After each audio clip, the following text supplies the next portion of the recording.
Thank you for this opportunity to testify.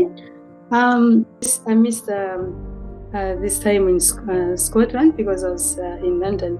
I just felt, it would be nice to be there to do the work for 3 days. So, but I did miss being in Perth. I will share a few testimonies from London. Usually, I like to stand near the traffic lights. When the traffic lights are red, I target all the drivers when they have stopped at the traffic lights. And several drivers were quite happy because there was that the play going on, the Passion of Christ. And several people did ask me, "Are you Christians?" I said, "Yes, we are Christians." And then they're pointing also to the Passion for Christ. Is that Christian? I'm like, yes, it is Christian. And they're like, it's good to see something that's not Muslim. So, and they'll get books because they're saying this is what we're seeing these days. It's mainly Muslims who are doing things and not Christians. So, many books went that way. Whatever may have been your former practice, it is not necessary to repeat it again and again in the same way. God would have new and untried methods followed. Break in upon the people, surprise them.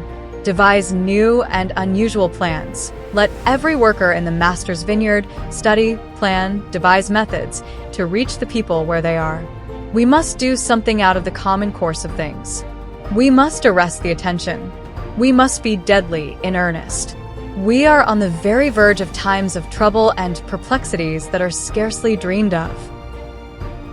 I met this young man called Peter, and he had come from watching the Passion for Christ, the play, and he said, "I've just given myself to God today after watching the Passion for Christ." And then there was a lady there who led me into prayer to give my life to Jesus. And I even threw away my vibe, because, the vape. So we talked quite a bit. I gave him books. So he had all the books, the bag with Ministry of Healing inside as well. So when he mentioned that he has given away, he has thrown the vape away, I said, you may suffer from withdrawal symptoms. So I pointed to the Ministry of Healing and showed him all the 8 laws of health. And he says, I think I need it. And he also says another thing, he struggles with depression. So I showed him from the Ministry of Healing, the chapter on stimulants and narcotics, as well as the mind cure for depression.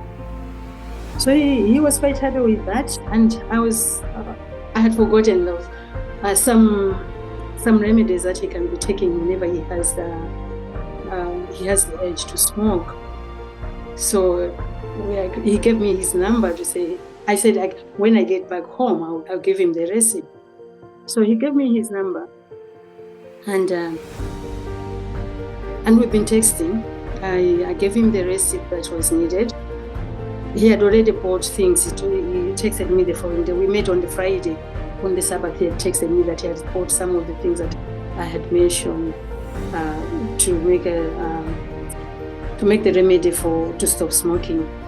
But sure enough, I think because of the withdrawal symptoms, he had gone to buy the things again. Because he says, I think I'll just have to cut little by little because it's a struggle. So we've been texting, and he's been saying he's been reading some of the books. That's one of the things that I had enjoyed talking to him. We talked for quite some time, and I particularly showed him told him to also read The Desire of Ages, and especially the last scenes of Jesus Christ. And he was saying that night he was going to start with Gethsemane, to read Gethsemane. And that was one of the testimonies. And another one, I remember in Hyde Park.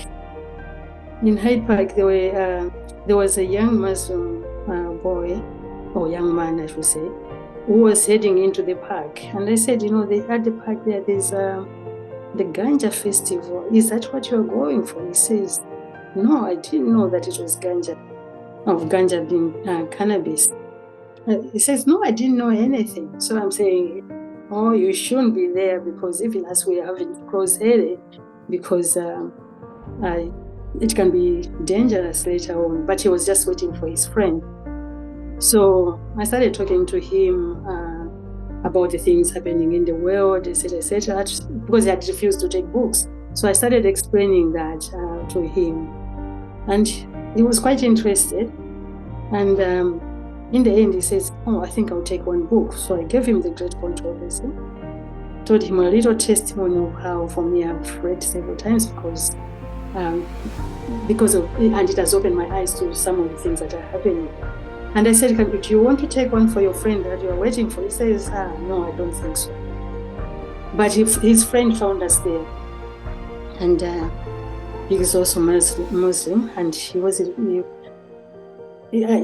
friend told him that I'm offering a book for him, and he says, no, I'm okay. But then we talked of the friend as well, and he ended up taking The Great Controversy as well. He said they will read at the same time, and they will be able to discuss what they are reading. So for me, that was amazing to me, because I don't think I've actually given a book to a Muslim before. I can't remember doing that. So it was quite encouraging.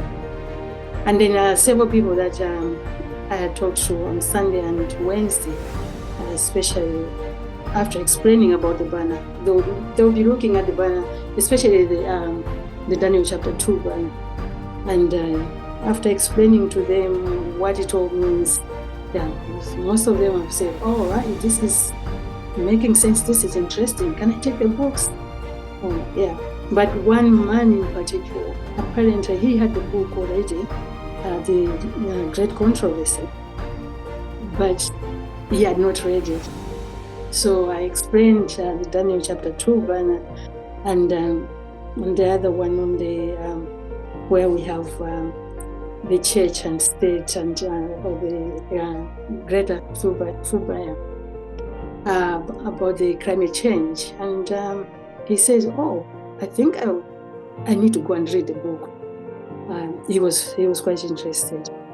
Yeah, but all in all, it was a blessing to be there, and the many people that we talked to, it was really encouraging. So thank you very much, Loud Cry Ministry, Talent Tendai, for organizing and for all the work that you did. May God be praised.